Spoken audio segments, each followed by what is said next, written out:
Yes news में आप सभी दर्शकों का स्वागत है। मैं आपके साथ इलियास बड़ेघर। आइए देखते हैं आज की खबर क्या कहती है।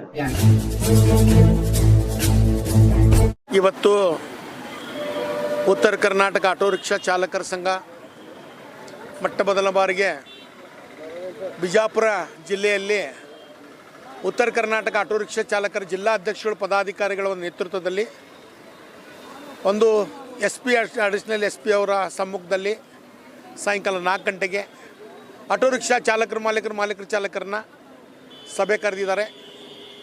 4 ಗಂಟೆಗೆ ಎಲ್ಲ ಆಟೋ ರಿಕ್ಷಾ ಚಾಲಕರು ಮಾಲೀಕರು ಪಾಲ್ಗೊಳ್ಳಬೇಕು। ನಾವು ವಿಶೇಷವಾಗಿ ಹುಬ್ಬಳ್ಳಿಯಿಂದ ಬಿಜಾಪುರಕ್ಕೆ ಈ ಮೀಟಿಂಗ್ಗೋಸ್ಕರನೇ ಬಂದಿದ್ದೇವೆ। ಅನೇಕ ಚರ್ಚೆಗಳು ಇವತ್ತು ಪರ್ಮಿಟ್ ವಿಷಯ ಆಗಿರ್ಬೋದು, ಆಟೋ ರಿಕ್ಷಾ ಇನ್ಶೂರೆನ್ಸ್ ವಿಷಯ ಆಗಿರ್ಬೋದು, ಪಾಸಿಂಗ್ ವಿಷಯ ಇರ್ಬೋದು, ನಿಲ್ದಾಣಗಳ ವಿಷಯ ಇರ್ಬೋದು, ಒನ್ ವೇ ವಿಷಯ ಇರ್ಬೋದು। ಯಾಕಂದರೆ ಇಡೀ ದೇಶದಾದ್ಯಂತ ರಾಜ್ಯದಾದ್ಯಂತ ಕಾನೂನನ್ನು ಎಲ್ಲರಿಗೂ ಒಂದೇನೆ, ಕಾನೂನು ಸುವ್ಯವಸ್ಥೆಯನ್ನು ಎಲ್ಲರೂ ಕಾಪಾಡಬೇಕಾದಂಥ ಕರ್ತವ್ಯ ಯಾವುದೇ ವಿಷಯ ಇರ್ಬೋದು। ಇವತ್ತು ತಪ್ಪೇನೆ, ನಾವು ಇಲ್ಲ ಅಂತ ಹೇಳ್ತಾ ಇಲ್ಲ, ಆದರೆ ವಿಶೇಷವಾಗಿ ಉತ್ತರ ಕರ್ನಾಟಕ ಆಟೋ ರಿಕ್ಷಾ ಚಾಲಕರ ಸಂಘ ಹುಬ್ಬಳ್ಳಿ ನಗರದಿಂದ ಇವತ್ತು ಬಿಜಾಪುರ ಜಿಲ್ಲೆಗೆ ಬಂದಿದ್ದೀವಿ ಅಂದರೆ ಈ ವ್ಯವಸ್ಥೆ ಟ್ರಾಫಿಕ್ ವ್ಯವಸ್ಥೆ ಇರ್ಬೋದು, ನಮ್ಮ ಆಟೋ ರಿಕ್ಷಾ ಚಾಲಕರ ವ್ಯವಸ್ಥೆ ಇರ್ಬೋದು, ಹಲವಾರು ಇವತ್ತು ನಾನು ಕೂಡ ನಿನ್ನೆಯಿಂದ ಕೂಡ ಬಿಜಾಪುರ ಜಿಲ್ಲೆಯಲ್ಲಿ ಗಮನಿಸ್ತಾ ಇದ್ದೀನಿ। ಯಾಕಂದರೆ ನಾವು ಆಟೋ ರಿಕ್ಷಾ ಚಾಲಕರು ತಪ್ಪು ಮಾಡೋದು ಹೊಟ್ಟೆ ತುಂಬಿಕೊಳ್ಳೋಗೋಸ್ಕರ ತಪ್ಪು ಮಾಡಿದ್ದೇವೆ, ಇಲ್ಲ ಅಂತ ಹೇಳೋದಿಲ್ಲ। ಆದರೆ ಏನಿದೆ, ಇವತ್ತು ಬಿಜಾಪುರ ಜಿಲ್ಲೆಯಲ್ಲಿ ಕಾನೂನು ಎಲ್ಲರಿಗೂ ಒಂದೇ ಇರಬೇಕು। ನೀವು ಏಕಕಾಲಕ್ಕೆ ಗಾಡಿ ಹಿಡಿಯೋದಾಗಲಿ ದಂಡ ಹಾಕೋದಾಗಲಿ ಸಾರಿಗೆ ಅಧಿಕಾರಿಗಳು ಮಾಡಬಾರ್ದು। ನೀವೇನಾದರೂ ಆ ಥರ ಮಾಡಿದರೆ ನಮ್ಮ ಬಿಜಾಪುರ ಜಿಲ್ಲೆಯಲ್ಲಿ ಇರುವಂಥ ನಮ್ಮ ಯೂನಿಯನ್ ಅಂದರೆ ಉತ್ತರ ಕರ್ನಾಟಕ ಆಟೋ ರಿಕ್ಷಾ ಚಾಲಕರ ಸಂಘ, ಅದು ಬಿಜಾಪುರ ಜಿಲ್ಲೆಯಲ್ಲಿ ನಮ್ಮ ಸಂಘಟನೆ ಕೆಲಸ ಮಾಡ್ತಿದೆ। ಎಲ್ಲ ಲೀಡರ್ಸನ್ನು ಕರೆದು ಚರ್ಚೆ ಮಾಡಿ ತಮ್ಮ ಕಾರ್ಯಾಚರಣೆ ಮಾಡಬೇಕಾಗ್ತದೆ। ಏಕಕಾಲಕ್ಕೆ ನೀವು ಗುಬ್ಬಿ ಮೇಲೆ ಬ್ರಹ್ಮಾಸ್ತ್ರ ಬಿಡಬಾರ್ದು। ಯಾಕಂದರೆ ಆಟೋ ರಿಕ್ಷಾ ಅಂದರೆ ಗುಬ್ಬಿ ಇದ್ದಂಗೆ, ಆ ಗುಬ್ಬಿ ಮೇಲೆ ಕುತ್ಕೊಂಡು ಬ್ರಹ್ಮಾಸ್ತ್ರ ಬಿಟ್ಟರೆ ಪೆಟ್ಟು ನಮಗೆ ಬೀಳ್ತೈತೆ ಹೊರತು ಮೇಲಿನವ್ರಿಗೆ ಬೀಳಲ್ಲ। ಅದಕ್ಕಾಗಿ ಏನಿದೆ, ಇವತ್ತು ಬರೇ ಆಟೋ ರಿಕ್ಷಾ ಚಾಲಕರಲ್ಲ, ಎಲ್ಲ ವಾಹನದ ಇರ್ಬೋದು, ಎಲ್ಲ ಥರನೂ ಮಾಡಿ ನಾವು ಬೇಡಂಥ ಕಾನೂನನ್ನು ತಡೆಗಟ್ಟಲಿಕ್ಕೆ ಯಾರಿಂದ ಸಾಧ್ಯ ಇಲ್ಲ, ಅದಾಗಲ್ಲ। ಕಾನೂನು ಸುವ್ಯವಸ್ಥೆಯನ್ನು ಎಲ್ಲರೂ ಕಾಪಾಡ್ಕೋಬೇಕು। ಇವತ್ತು ಅನೇಕ ಟ್ರಾಫಿಕ್ ವಿಷಯ ಆಗಿರ್ಬೋದು, ನಿಲ್ದಾಣಗಳ ವಿಷಯ ಇರ್ಬೋದು, ಇವತ್ತು ಪರ್ಮಿಟ್ ವಿಷಯ ಆಗಿರ್ಬೋದು, ಒನ್ ವೇ ವಿಷಯ ಇರ್ಬೋದು, ಇವತ್ತು ನೋ ಪಾರ್ಕಿಂಗ್ ವಿಷಯ ಇರ್ಬೋದು, ಇವತ್ತು ಚರ್ಚೆ ಮಾಡಲಿಕ್ಕೆ ವಿಶೇಷವಾಗಿ ಬಂದಿದ್ವಿ। ಇದು ಮೇಲಾಗಿ SP ಅವರಿಗೆ ಮತ್ತು ಜಿಲ್ಲಾಡಳಿತ, ಮಹಾನಗರ ಪಾಲಿಕೆ ಎಲ್ಲ ಅಧಿಕಾರಿಗಳಿಗೂ ನಾವು ಗಮನ ಹರಿಸಿ ಮನವಿಯನ್ನು ಕೊಟ್ಟು ಮನವರಿಕೆ ಮಾಡಿ ಹೋಗ್ಲಿಕ್ಕೆ ಬಂದಿದ್ದೀವಿ। ಅವರು ನಮ್ಮ ಮನವರಿಕೆಯನ್ನು ಮಾಡ್ತಿದ್ದಾರೆ, ನಮ್ಮ ಮನವಿಯನ್ನು ಸ್ಪಂದಿಸ್ತಾರಂತ 100ಕ್ಕೆ 100 ವಿಶ್ವಾಸ ಇಟ್ಕೊಂಡು ನಾವು ಬಂದಿದ್ದೇವೆ। ನೋಡೋಣ, ನಾಳೆ ಇವತ್ತು ಸಾಯಂಕಾಲ 4 ಗಂಟೆಗೆ ಮೀಟಿಂಗ್ ಮಾಡಿ ಚರ್ಚೆ ಮಾಡ್ತೇವೆ। ಆನಂತರ ನಾವು ಮಾಧ್ಯಮಕ್ಕೆ ಮತ್ತೊಮ್ಮೆ ಮಾತಾಡ್ತೀನಂತ ನಾ ಮಾಧ್ಯಮಕ್ಕೆ ವಿನಂತಿ ಮಾಡ್ಕೊತೇನೆ। ಇವತ್ತು ಡ್ರೈವರ್ಸ್ಗಳ ವಿಷಯಗಳ ಭಾಳ ಚರ್ಚೆ ಇದಾವೆ ಸರ್। ಡ್ರೈವರ್ಸ್ಗಳು ಬರೀ ಆಟೋ ಓಡಿಸೋದು ದಂಡ ಹಾಕಿಸ್ಕೊಳ್ಳೋದು ಅಷ್ಟೇ ಅಲ್ಲ, ಆಟೋ ರಿಕ್ಷಾ ಚಾಲಕರ ಶಕ್ತಿ ಯೋಜನೆ ಬಂದು ಈಗಾಗಲೇ ನಾವು ಸತ್ಯಾನಾಶ ಆಗಿದ್ದೇವೆ। ಅವ್ರ ದುಡಿಮೆ ಇಲ್ಲ, ಯಾಕಂದರೆ ಬ್ಯಾಂಕ್ ಗಾಡಿ ತೊಗೊಂಡೇವೆ, ಲೋನ್ ಕಟ್ಟೋಕ್ಕಾಗ್ತಿಲ್ಲ, ಅವ್ರ ಮಕ್ಕಳಿಗೆ ಫೀಸ್ ಕಟ್ಟೋಕ್ಕಾಗ್ತಿಲ್ಲ ಅಲ್ವಾ, ಹಲವಾರು ಸಮಸ್ಯೆಗಳು ತೊಗೊಂಡು ತಿರುಗ್ತಿದ್ದಾರೆ। ಇಂಥ ವಿಚಾರಧಾರಿಗಳು ಕೂಡ ಮೇಲಾಧಿಕಾರಿಗಳು ಗಮನ ಹರಿಸಬೇಕು, ಸಾರಿಗೆ ಸಚಿವರು ಕೂಡ ಗಮನ ಹರಿಸಬೇಕು। ಇದನ್ನು ತಕ್ಷಣ ಗಮನ ಹರಿಸಿ ಆಟೋ ಚಾಲಕರ ನೆರವಿಗೆ ಜಿಲ್ಲಾಡಳಿತ, ಸಾರಿಗೆ ಅಧಿಕಾರಿ, ಪೊಲೀಸ್ ಇಲಾಖೆ ನಮ್ಮ ನೆರವಿಗೆ ಬರಬೇಕಂತ ಎಲ್ಲ ಅಧಿಕಾರಿಗೆ ನಾನು ಮನವಿ ಮಾಡ್ಕೋತೇನೆ ಮತ್ತು ಸರ್ಕಾರ ಗಮನಕ್ಕೂ ತಂದಿದ್ದೇವೆ, ಮುಂದೂ ಕೂಡ ನಮ್ಮ ಬಿಜಾಪುರ ಜಿಲ್ಲೆಯದು ಗಮನಕ್ಕೆ ತರ್ತೇವೆ ಅಂತ ನಮ್ಮ ಮಾಧ್ಯಮಕ್ಕೆ ವಿನಂತಿ ಮಾಡ್ಕೋತೇನೆ। ಸಾಯಂಕಾಲ 4 ಗಂಟೆಗೆ ಚೈತನ್ಯ ಹಾಲ್ ಅಂದರೆ SP ಅವ್ರ ಸಮ್ಮುಖದಲ್ಲಿ ಮೀಟಿಂಗ್ ನಡೀತಿದೆ, ಚೈತನ್ಯ ಹಾಲ್ ಬರಬೇಕಾಗಿ ಎಲ್ಲರಿಗೂ ಚಾಲಕರ ಮಾಲೀಕರು ನಾನು ಇನ್ನೊಮ್ಮೆ ವಿನಂತಿ ಮಾಡ್ತೀನಿ ಮಾಧ್ಯಮದ ಮುಖಾಂತರ।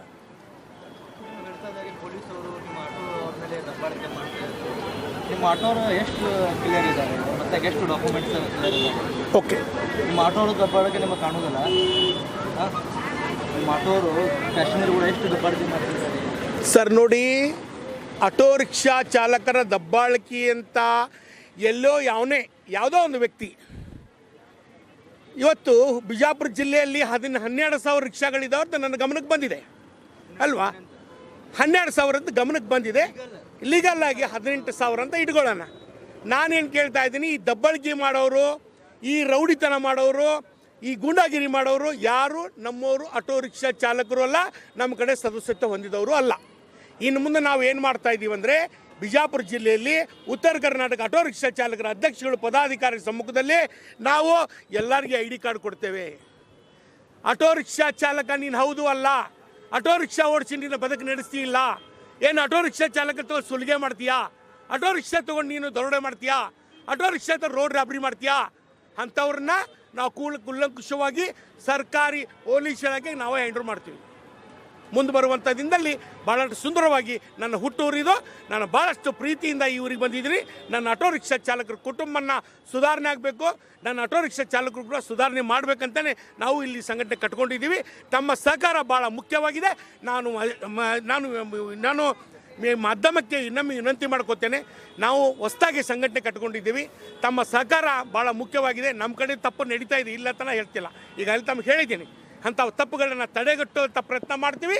ತಪ್ಪನ್ನು ನಡೆದಲ್ಲಿ ನಾವು ಅತಿ ಗೌರವವಾಗಿರುವಂಥ ಚಾಲಕರು ನಡ್ಕೊಂಡ್ರೆ ನಾವೇ ಖುದ್ದಾಗಿ ನಾವು ಅವ್ರ ಮೇಲೆ FIR ಕೂಡ ದಾಖಲೆ ಮಾಡಿಸ್ತೀವಿ ಅಂತ ನಮ್ಮ ಮಾಧ್ಯಮಕ್ಕೆ ವಿನಂತಿ ಮಾಡ್ಕೊಳ್ತೀವಿ. ನೀವು ಈಗ ನಿಮ್ಮ ಆಟೋರಿಗೆ ಫಸ್ಟ್ ಮೀಟಿಂಗ್ ಮಾಡಿದ್ರಿ ಸರ್, ಅವ್ರಿಗೆ ಏನು ಆಟೋ ಟ್ರಾಫಿಕ್ ನಿಯಮಗಳು ಮಾಡಿದ್ರಿ ಸರ್? ಈಗಾಗಲೇ ನನ್ನ ಸಂಘಟನೆಯಲ್ಲಿ ಇರುವಂಥ 11 ಮಂದಿ ಪದಾಧಿಕಾರಿಗಳಿಗೆ 2-3 ಬಾರಿ ಮೀಟಿಂಗ್ನ ಮಾಡಿಸಿದ್ವಿ.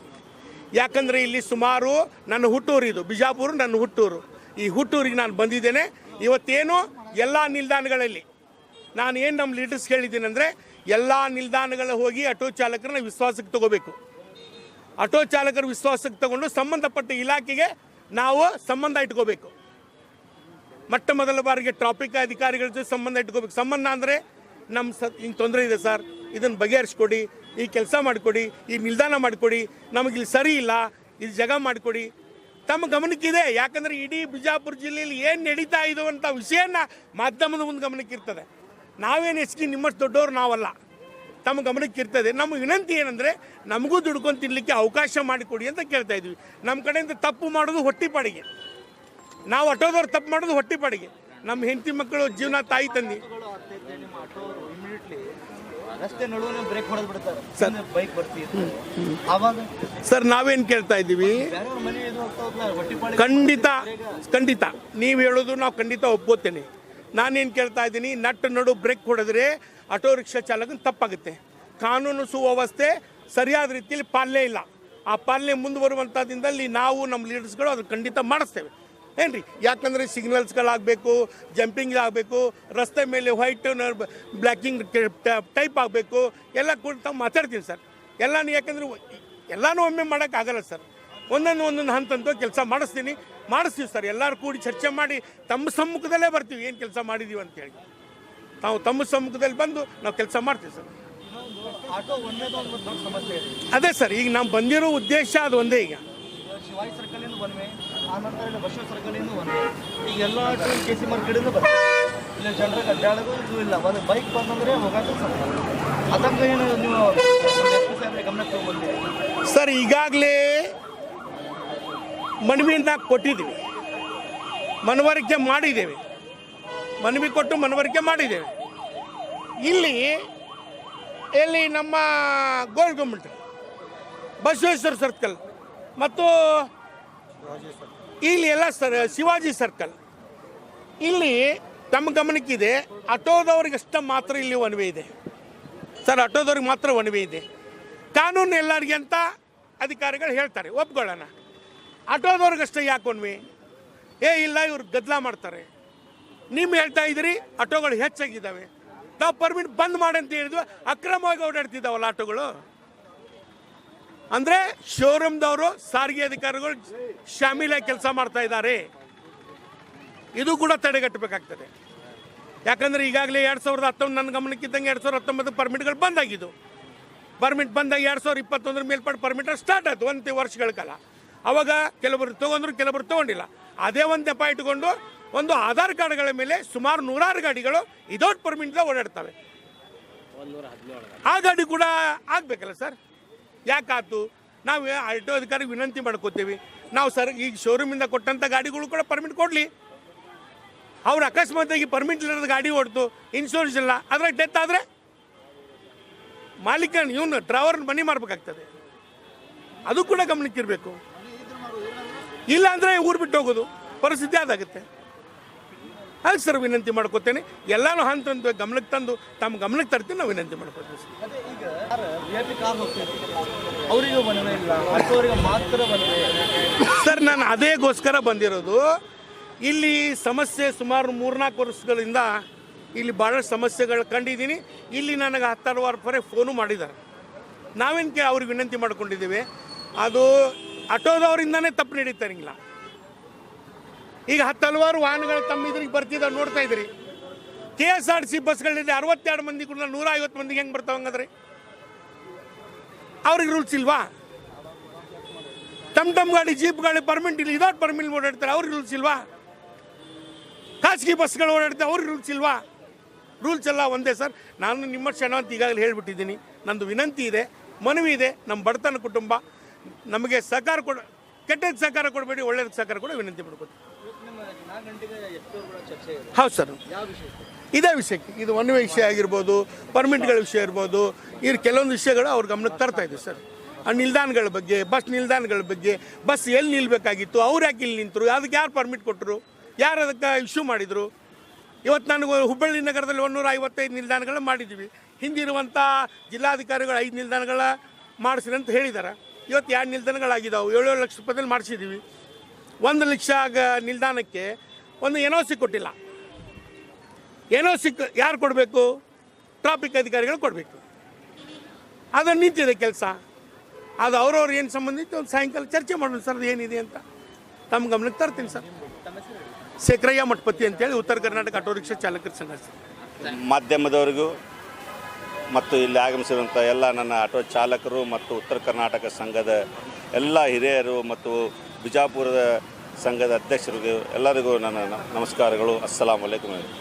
आज हमें उत्तर कर्नाटक ऑटो चालक संघ से हमारे अध्यक्ष के नेतृत्व में बीजापुर ज़िले को विज़िट के लिए आए। हमें पता चला कि हमारे बीजापुर वालों संघ के वालों ने बताया कि SP साहब ने 4 बजे हमारे ऑटो वालों के लिए माहिती शिविर बुलाए हैं। इस वजह से आप आए तो अच्छा रहता, हमारे चंद एक मसले मसाइल है। इस वजह से यहाँ पर क्या बोले तो इन्होंने बताया हमें ऑटो बीजापुर ऑटो संघ वालों ने, यहाँ पर वन वे है, जहाँ पर वन वे होना था वहाँ पर वन वे नहीं है, जहाँ पर वन वे नहीं होना था वहाँ पर वन वे है, पार्किंग नहीं है। यहाँ पर बस स्टॉप की जगह ऑटो रिक्शा स्टॉप की जगह बस स्टॉप है।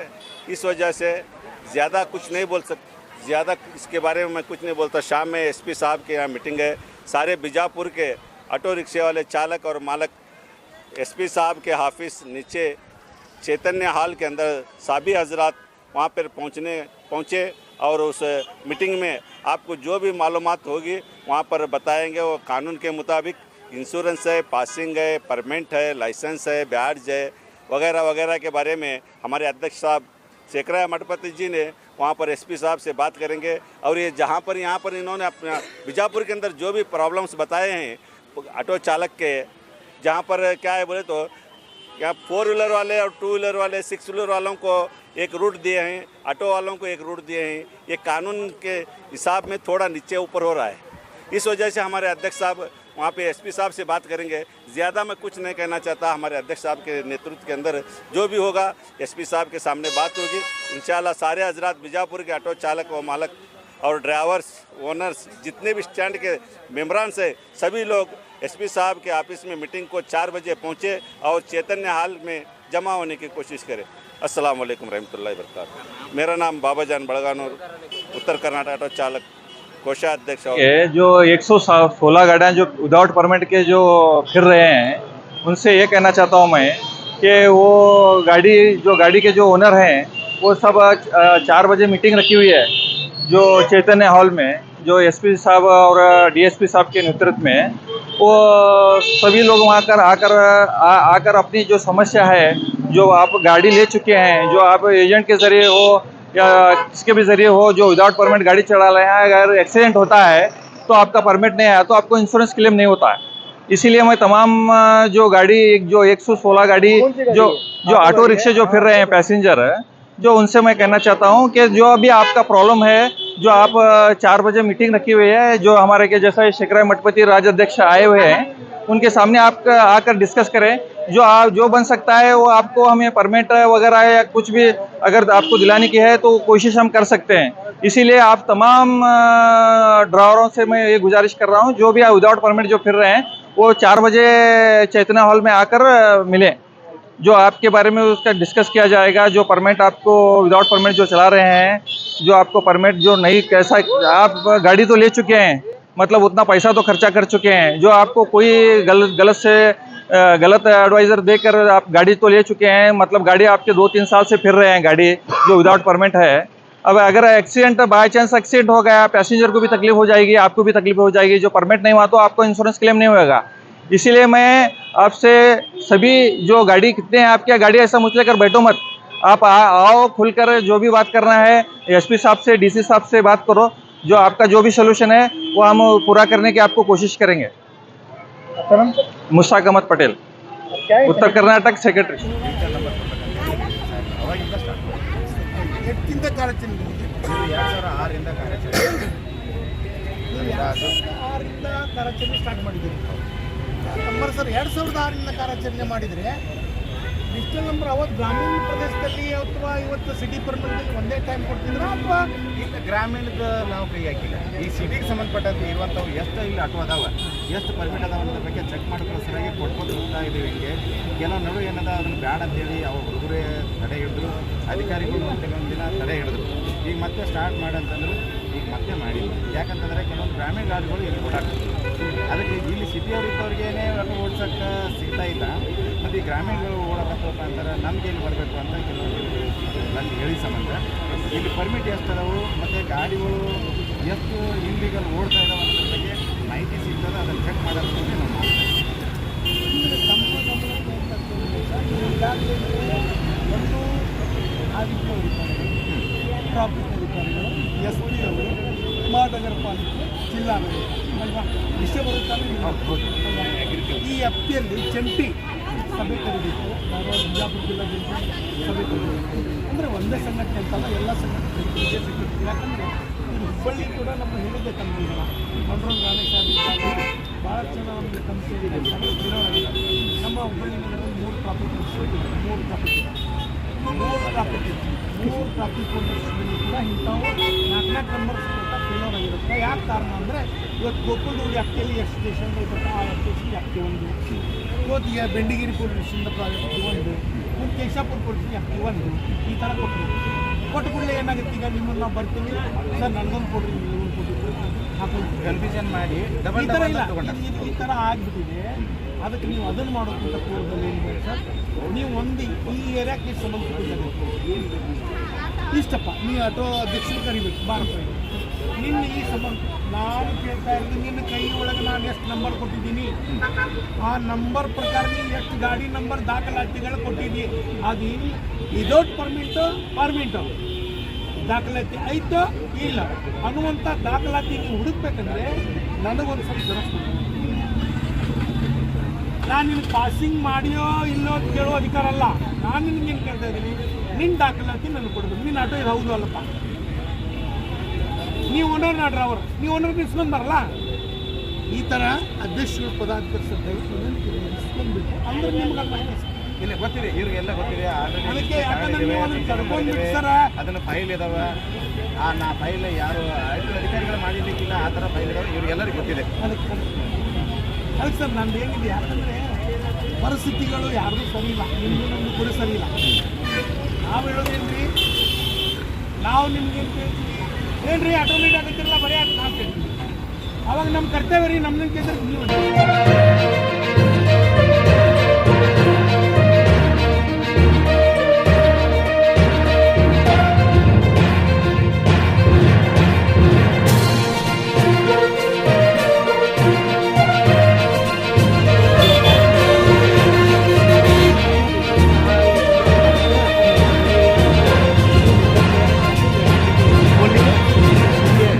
जो सेक्रेटरी अध्यक्ष जो भी हैं उनके सही लेने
जैसा कि आप सब जानते हैं कि आप सभी का प्यार हमारे साथ कायम है, इसी तरह से हमारे इस चैनल को प्यार करते रहिए और हमारी सारी खबरों को लाइक, शेयर और सब्सक्राइब करना ना भूलिए। हमारा यही मकसद है कि आपको हर खबर जो है, जैसा है वैसा ही आपको हम दिखाते रहेंगे, ना किसी का पक्ष लेंगे, ना किसी के विरोध में जाएंगे। हमारे कदम सच के साथ।